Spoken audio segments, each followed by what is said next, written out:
pero sobra po yung kaba ko. At hindi ko na rin po binabad yung kamay ko sa yelo, pero ang lamig-lamig. Diyos ko po. Sa buong buhay ko po, ngayon lang ako kinabahan ng ganito. Dito na lamang po ako sa gitna, kasi po ang liit-liit ko, hindi ako nakikita dun sa speaker stand. Good evening to everyone. This evening marks one of the most historic induction and turnover ceremonies in the history of Rotary Club of Balibago.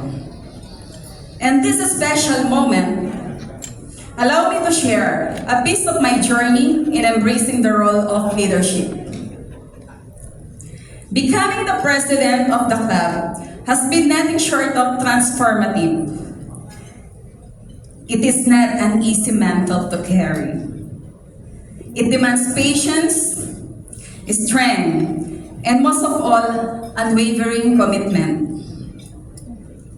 When I accepted this position, I didn't just step into a title.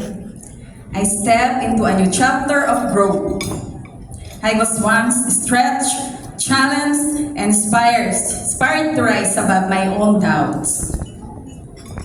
I stand before you filled with gratitude, knowing that I finally fulfilled the role I bravely accepted. As the president of the Rotary Club of Balibago, it wasn't an easy journey. I encountered numerous challenges, made countless sacrifices, and endured sleepless nights and exhausting days. But looking back now, well, it was all worth it. Deep in my heart, I know I gave my all to uplift and lead our club. I know I wouldn't have been able to accomplish this on my own if it weren't for the unwavering support and trust you've all given me. At this point, allow me to express my gratitude to a few individuals who have played vital roles in my journey. Thank you to Dr. Rose Eleria, nasaan ka? For supporting me in all the district affairs and service projects. To past President Lito Mercado, your wise advices guided many of my decisions. Maraming salamat po. To past President Joyce Manansala, you were my emotional lifeline since day one until the very end. Thank you for your unwavering support that gave me strength. To past President Lea Baez, thank you for sharing innovative ideas best. To our Charter President Roger Santos, of course, thank you for appreciating my efforts. To my BFF, past President Alvin Salvador, you were always around to lift my spirit. To past President Mer Serrano, thank you for supporting my projects. To past President Roda Timayo, thank you for persuading me to accept the presidency. And of course, to all the magical presidents, I gained not only partners in service, but a genuine friends. Of course, to my son Daryl, thank you for joining me tonight to witness this significant moment of my life. I hope one day I get to see you standing in the same place where I am now. Though Ate Hazel couldn't be here tonight, I dedicate this to her as well. And finally, to our incoming president, Ms. Raytan, from the deepest corner of my heart, thank you for your unwavering support throughout my term.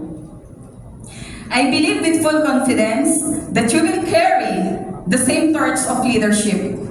You are already a shining star in the eyes of many, and I know you will make the Rotary Club of Balibago shine even better, even brighter. I consider myself incredibly lucky to be handing over the gavel to someone as capable and extra special as you.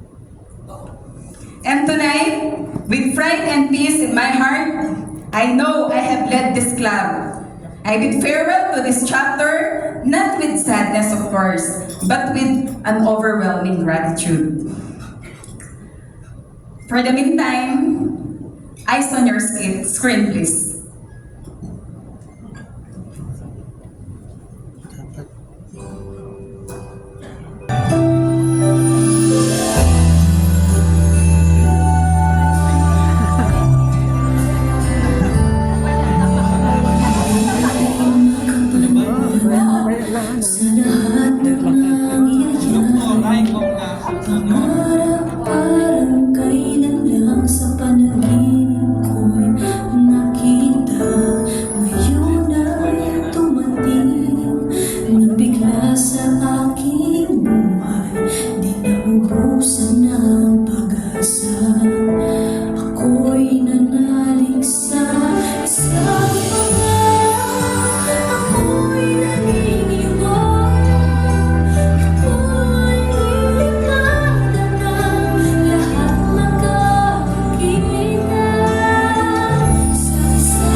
Joy Manalese, now officially your past president, signing off with love, with pride, and with Rotary in my heart.